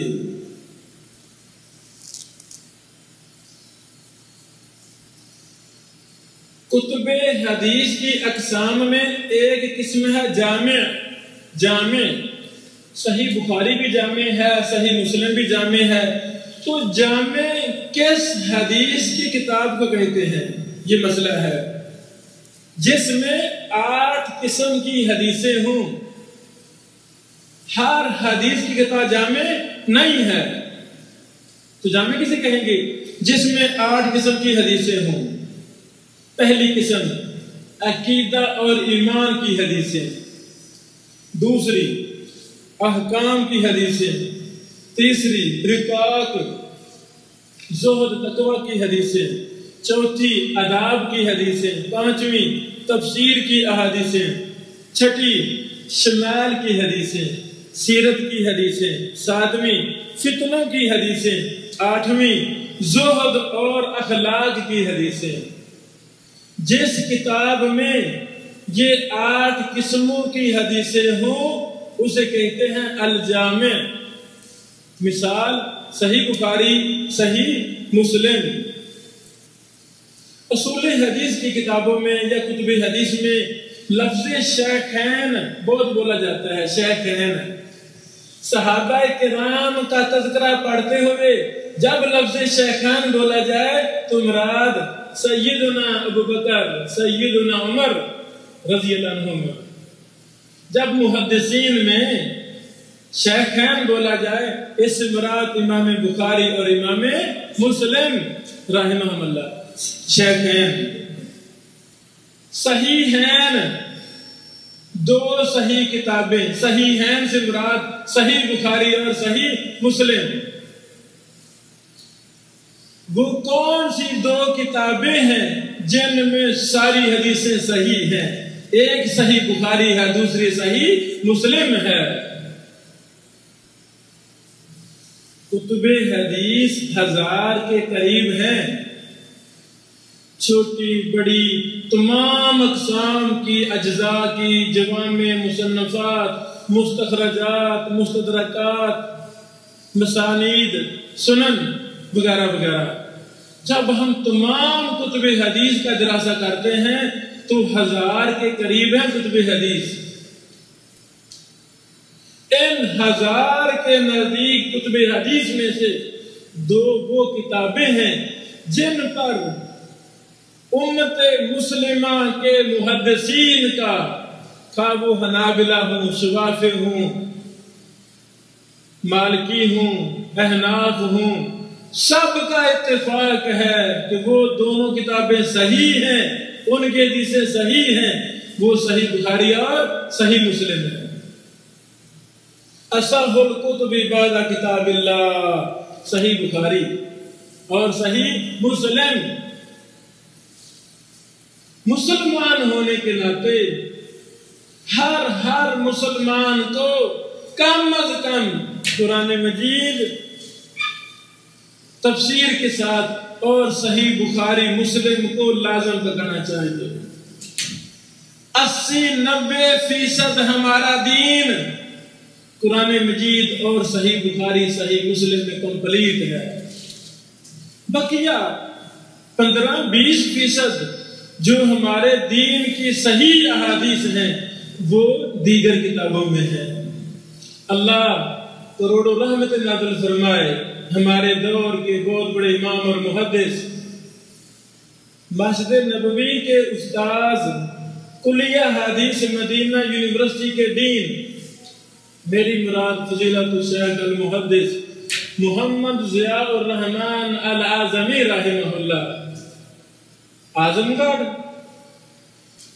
گڑھ کے قریب ایک گاؤں بلیریا گنج، وہاں ایک ہندو گھرانے میں یہ بچہ پیدا ہوا۔ 16 سال میں جا کے مسلمان ہوئے، پھر ابو قتل کرنا چاہتا تھا، بھاگ گیا، عمر آباد دارالسلام میں جا کر دین پڑھے، پھر عبید اللہ رحمانی مبارک پوری رحمہ اللہ نے تزکیہ لکھ کے دیا، جاؤ جا کے مدینہ میں ابن باز رحمہ اللہ سے ملنا۔ سماحت الشیخ ابن باز ہمارے دور کے ایک فقیہ الامہ، بہت بڑے امام اور محدث، سماحت الشیخ جس کے ہر مسلمان کے کندھوں پر احسان ہے۔ اللہ ابن باز کی قبر پر کروڑوں رحمت نازل فرما۔ ابن باز سے جا کے ملے، شیخ محترم میں ہندو سے مسلمان ہوا ہوں، میں پڑھ عالم بن گیا ہوں، میں مدینہ پڑھنا چاہتا ہوں۔ تو انہوں نے ہاتھ پکڑا، اس بچے کو داخل کرا دیا، پڑھے، ایم فل کیا، پی ایچ ڈی کی، مدینہ میں ہی پڑھانے کا موقع مل گیا، کلیہ حدیث کے دین بن گئے۔ بڑے محنتی تھے، دن رات ایک کرنے والے تھے، پڑھا رہے ہیں، کتابیں لکھ لیں، 20 کتابیں لکھی، بڑی کتابیں لکھی۔ ریٹائرڈ ہوئے، ایک منکرین حدیث نے سوال کیا، شیخ محترم اگر حدیث تمہارا دین ہے تو ساری صحیح احادیث کو اکٹھا کیوں نہیں کر دیا گیا؟ اس کا فضول اعتراض تھا۔ تو شیخ محترم نے اس اعتراض کا جواب دینے کے لیے 20 سال محنت کی اور 20 سالوں میں ایک کتاب لکھی، الجامع الکامل فی الحدیث صحیح شامل، جس میں 16,576 حدیثوں کو جمع کر دیا۔ بخاری مسلم بھی آ گئی، مسند احمد کی صحیح حدیثیں بھی اکٹھی کر دی، مستدرک حاکم کی صحیح حدیثیں بھی، مصنف سراج کی صحیح حدیثیں بھی، یعنی تمام کتب حدیث کی صحیح احادیث کو فقہی ترتیب کے ساتھ اپنی کتاب میں جمع کر دیا۔ 2010 میں اللہ نے اس کتاب کے مخطوطہ پر مجھ سے کام لیا۔ میں پاکستان میں تھا تو ایک محبت شیخ کے دل میں پیدا ہوگی، میرے دل میں بھی، میں نے اس پر کام کیا۔ ابھی 2019 میں اللہ نے مجھے توفیق دی، یہی کتاب 19 جلدوں میں میں نے اس کتاب کو شائع کر کے پوری دنیا میں عام کیا۔ ابھی حرم مکی میں عمرہ میں نے کیا چند دن پہلے، وہاں مکتبہ میں گیا تو وہاں بھی وہ کتاب پڑھی ہوئی ہے، میرا دل باغ باغ ہو گیا۔ الحمدللہ، اللہ سے قبول فرمائے۔ یعنی آپ چاہتے ہیں کہ تمام صحیح احادیث کا احاطہ جس کتاب میں ہم وہ پڑھیں، دل کرتا ہے نا، دل کرتا ہے نا، ایک ہی کتاب گھر میں ہو تو ٹینشن ختم۔ اس کتاب کا نام ہے الجامع الکامل فی الحدیث صحیح شامل۔ 2 دفعہ اس کو میں نے شائع کیا، پھر ختم ہے، اب تیسری بار پھر میں تیاری کر رہا ہوں، اللہ تعالیٰ ثانی فرمائے تاکہ میں اس کو پھر شائع کروں۔ حضرات گرامی،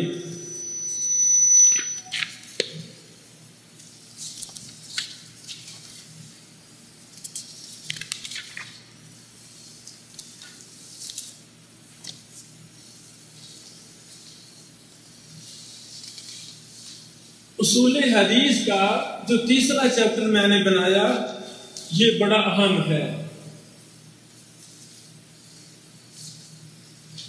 اللہ اکبر۔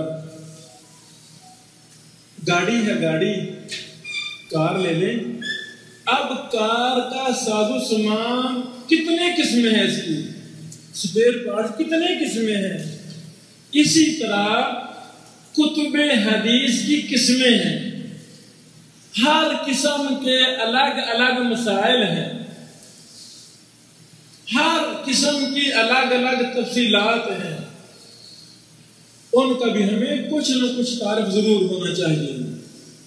افسوس کہ ہم نے کتب حدیث کا مطالعہ چھوڑ دیا، افسوس ہم نے کتب حدیث کا مطالعہ چھوڑ دیا۔ ہمارے گھروں میں کتب حدیث ہونی چاہیے، زیادہ سے زیادہ ہم اپنے نسلوں کو قرآن و حدیث کے ساتھ اٹیچ کر جائیں، انشاءاللہ وہ اٹیچ ہی رہیں گی۔ اگر میں باپ ہونے کے ناطے میں نے اپنے گھر کو دینی لائبریری سے محروم رکھا تو میری نسلیں ہو سکتا ہے بگڑ جائیں۔ اللہ تعالیٰ ہم سب کی اصلاح فرمائے۔ حضرات گرامی، کتب حدیث کی ایک قسم ہے سنن۔ سنن ابی داؤد، سنن ابن ماجہ، سنن ترمذی، سنن کے نام سے۔ اس سے مراد وہ کتاب ہے جس میں احکام والی احادیث جمع ہے، احکام والی فقہی مسائل والی احادیث۔ جیسے ابو داؤد ہے، اس میں مکمل احکام والی احادیث ہے، ترمذی وغیرہ میں بھی احکام والی احادیث ہیں۔ سنن کی تمام کتابیں فقہی ترتیب پر مشتمل ہیں۔ میرے بھائی جان کی چاہت ہے کہ میں نا زکوٰۃ کے مسائل ترمذی میں پڑھوں تو حدیث کیسے تلاش کروں گا؟ فقہی ترتیب ہے، کتاب کے آخر میں یا شروع میں فہرست ہوتی ہے، فہرست دیکھیں گے، دیکھتے دیکھتے آگے کتاب زکوٰۃ آ جائے گا، آگے کتاب الجہاد، کتاب الحج، کتاب الطہارہ وغیرہ وغیرہ، کتاب البیوع۔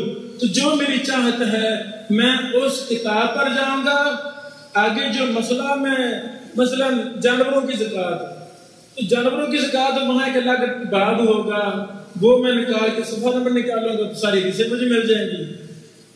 یعنی سنن کی کتابیں، جامع کتابوں میں حدیث تلاش کرنا ہو یہ بالکل آسان ہے. فقہی ابواب کے ذریعے ہم حدیث تلاش فوراً 2 منٹ میں کر سکتے ہیں. اب الحمدللہ شاملہ کا دور ہے. شاملہ اللہ کی طرف سے ایک بہت بڑی نعمت ہے.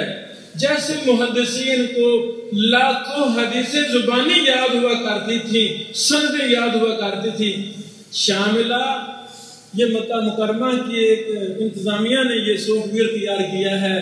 اکثر کتب حدیث، اکثر کتب تفسیر، یعنی ہزاروں 20-30 ہزار کتب عربی میں وہ اس میں آ چکے ہیں. موبائل انڈرائیڈ پر بھی اپلیکیشن ہے. کوئی لفظ لکھیں الطہور شطر الایمان، وہاں لکھیں گے فوراً چند سیکنڈوں میں سینکڑوں کتابوں سے وہ حدیث آپ کے سامنے ہوگی. یہ کتب تسعہ کے نام سے اب تو شاملہ اردو بھی لانچ کر دیا گیا ہے. شاملہ عربی تو پرانا، اردو بھی الحمدللہ اور سے ہمارے اساتذہ نے اس پر کام کر کے اس میں میری بھی کی کتابیں آ چکی ہیں اور بھی اردو، یعنی وہ صرف اردو ہے. تو ہمیں یہ سافٹ ویئر ان سے ہمیں بہت زیادہ فائدہ لینا چاہیے، بڑا فائدہ ہوگا. مسند یہ کتب حدیث کی اقسام میں سے ایک قسم ہے اور مسند پر بڑی کتابیں ہیں. مسند ابی یعلا، مسند ابی داؤد طیالسی، مسند الامام احمد بن حنبل، یعنی مطبوعہ کتب میں سب سے بڑی مسند امام احمد بن حنبل ہے. 27,000 سے زیادہ حدیثیں ہیں مسند احمد میں. اللہ اکبر. حضرات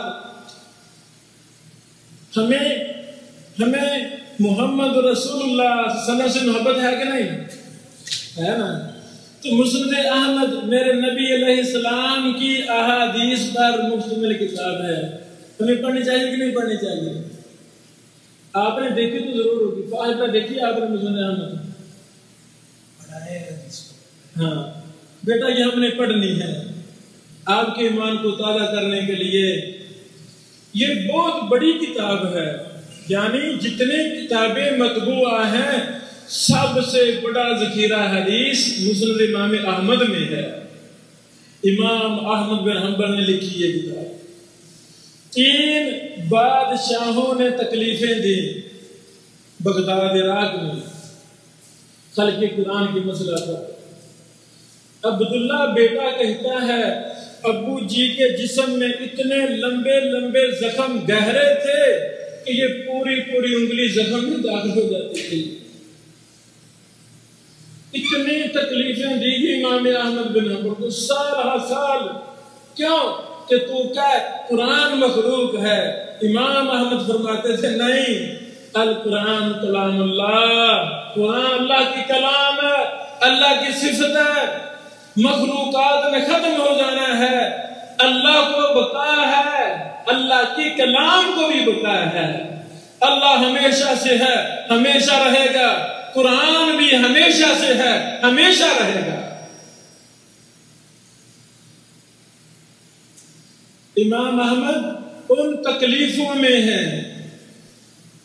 اپنے بیٹے کو کہتے ہیں بیٹا اپنے بھائی صالح کو بلاؤ. صالح بھی آ گیا. عبداللہ بیٹا میرے بھتیجے حنبل کو بلاؤ.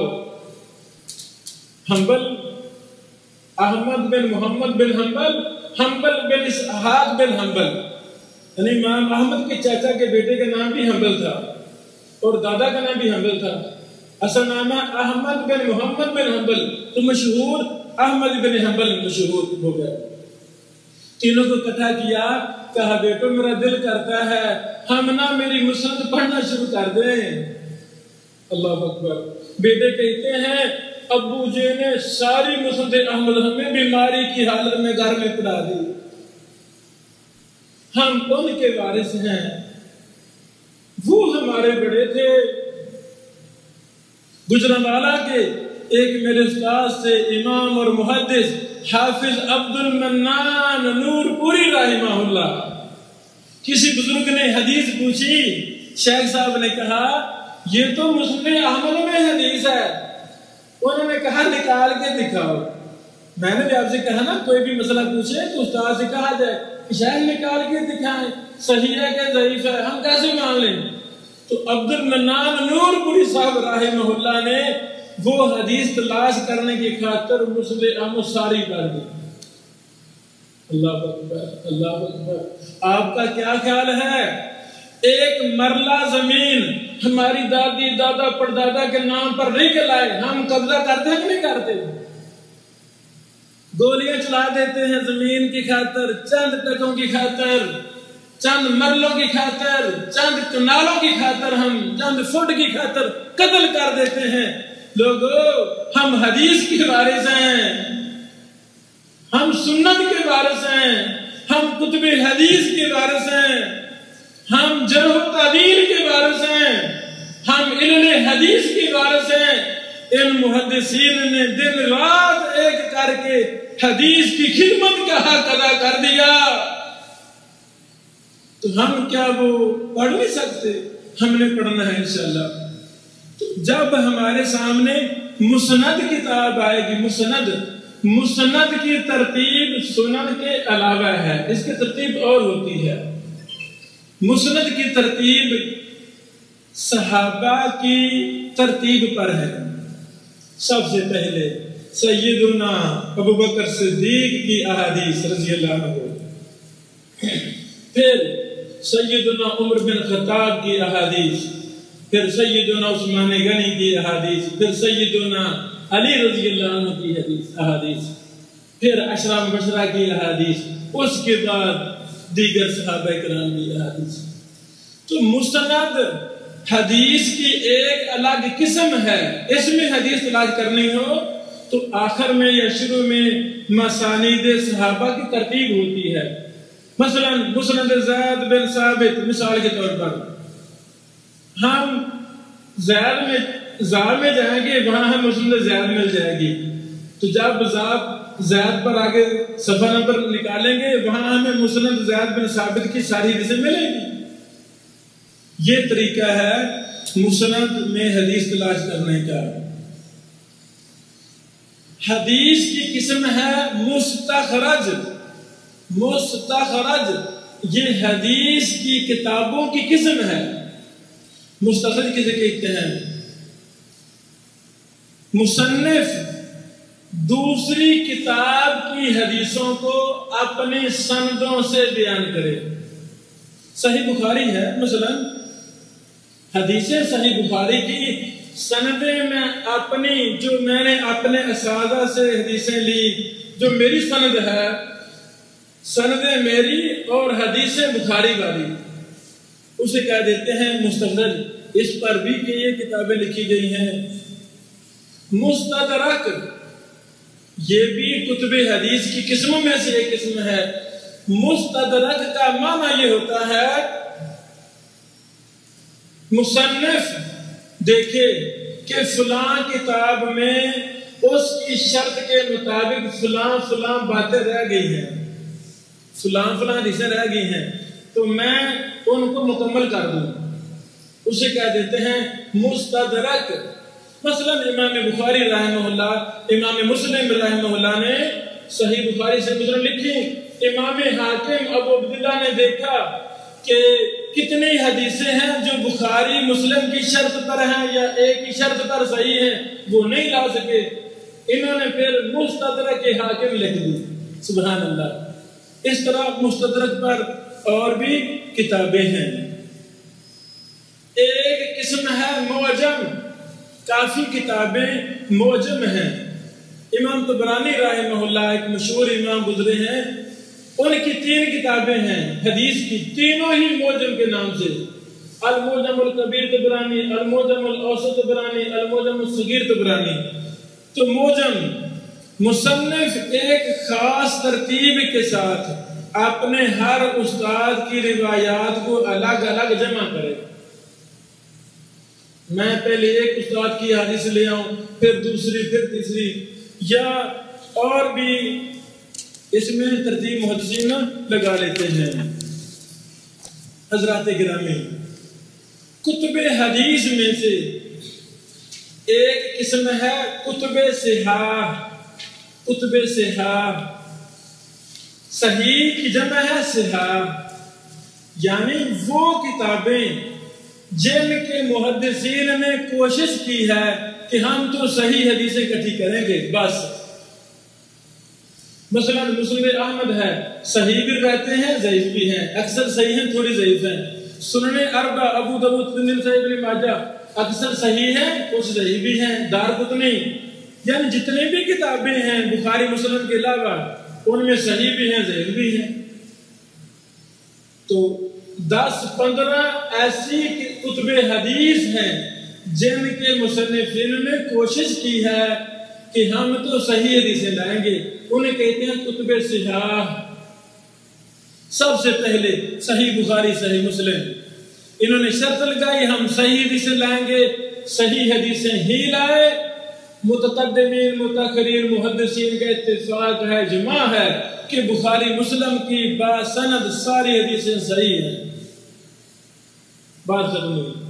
جو باقی کتابیں ہیں دیکھنا، صحیح ابن خزیمہ، امام بخاری کے شاگرد ہیں ابن خزیمہ، انہوں نے ایک بہت اچھی کتاب لکھی صحیح ابن خزیمہ۔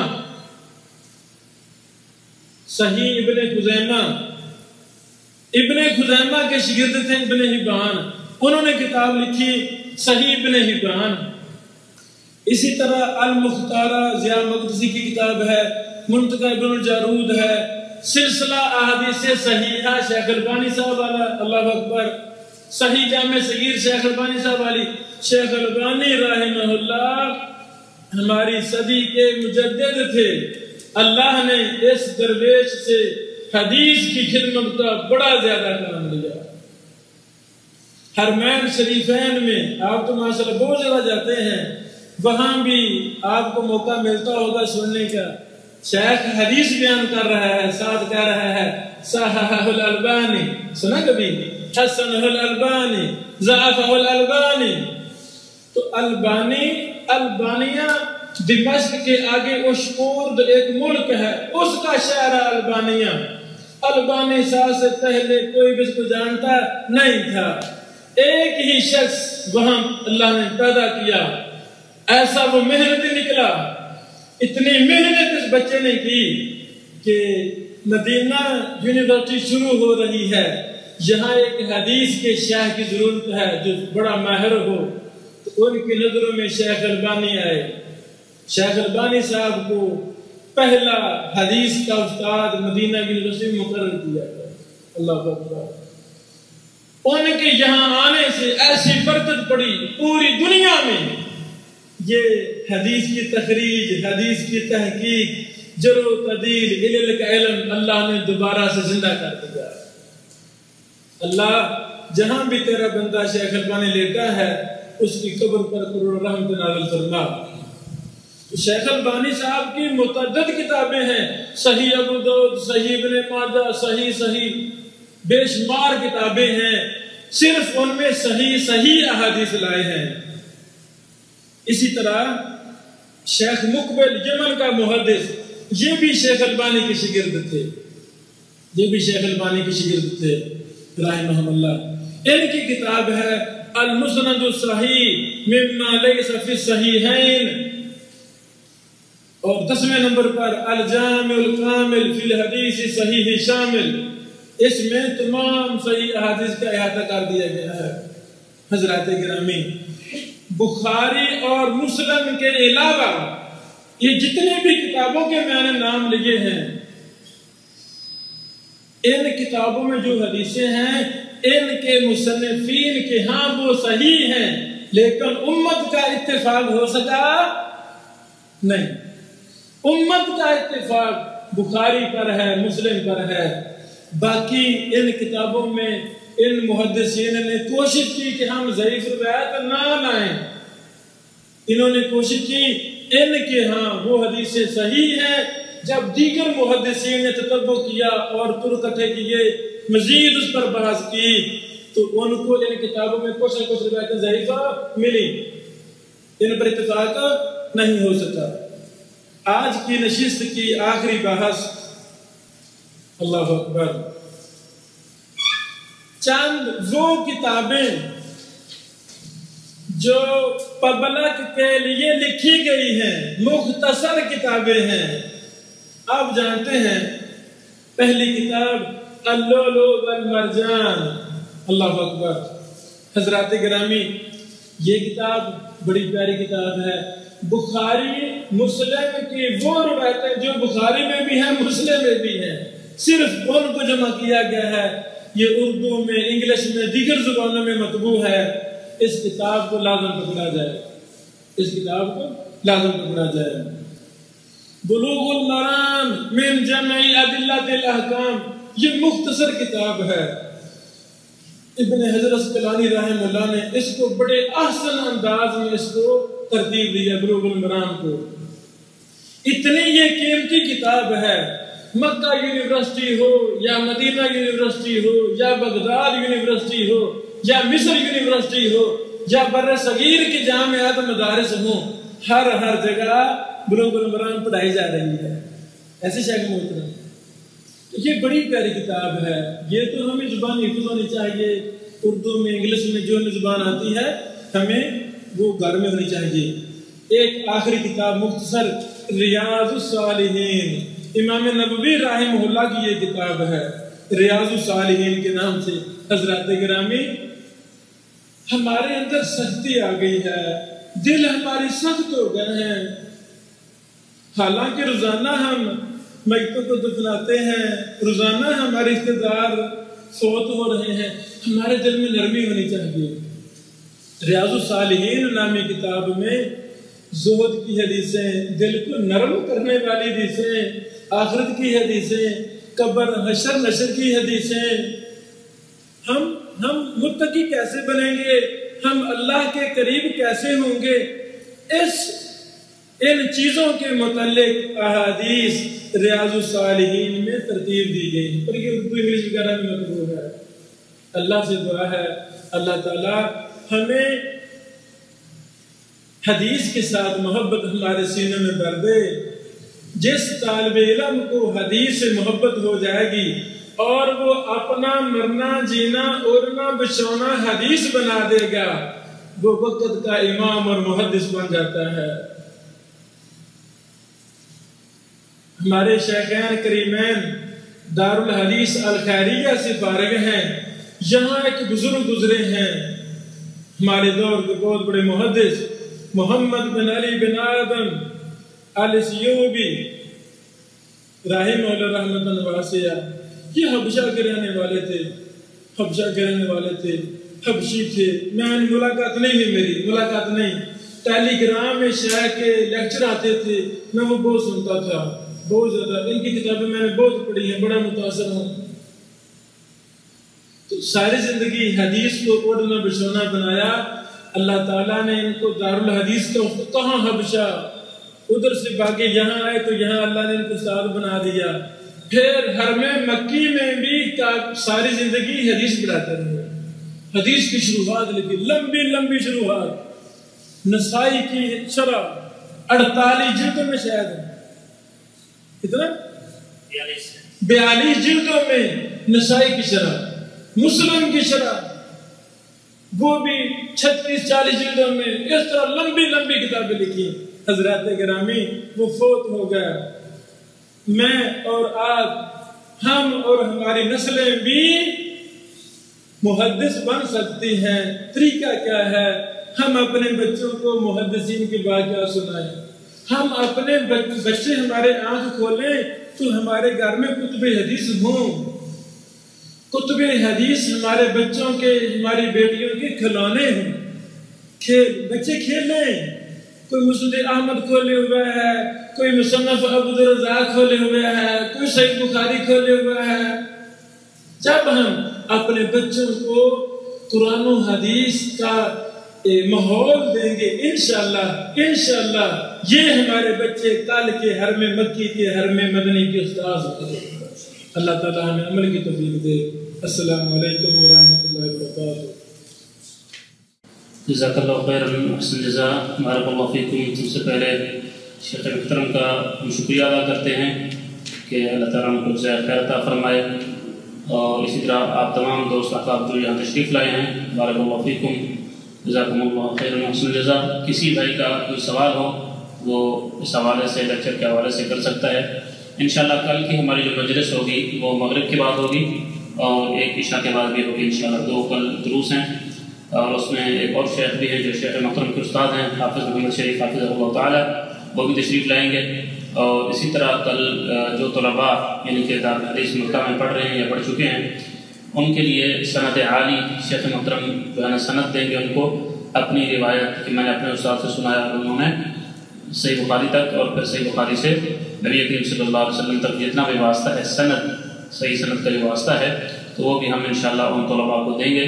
تو کل انشاءاللہ جو مجلس ہے وہ بھی بڑی بھرپور مجلس ہوگی، بڑی بابرکت مجلس ہوگی۔ تو آپ احباب کل بھی انشاءاللہ مغرب کی نماز کے فوراً بعد تشریف لائیں، اور انشاءاللہ ایک لیکچر مغرب کے بعد ہوگا جو باقی ہے اس کتاب کا، اس کورس کا، اور عشاء کی نماز کے بعد انشاءاللہ یا شیخ محترم کا درس ہوگا جو حافظ محمد شریف حفظہ اللہ، یا پھر شیخ صاحب کی جو ہے نا مجلس سماع حدیث ہوگی انشاءاللہ۔ تو آپ تمام دوستوں کا شکریہ، بارک اللہ فیکم۔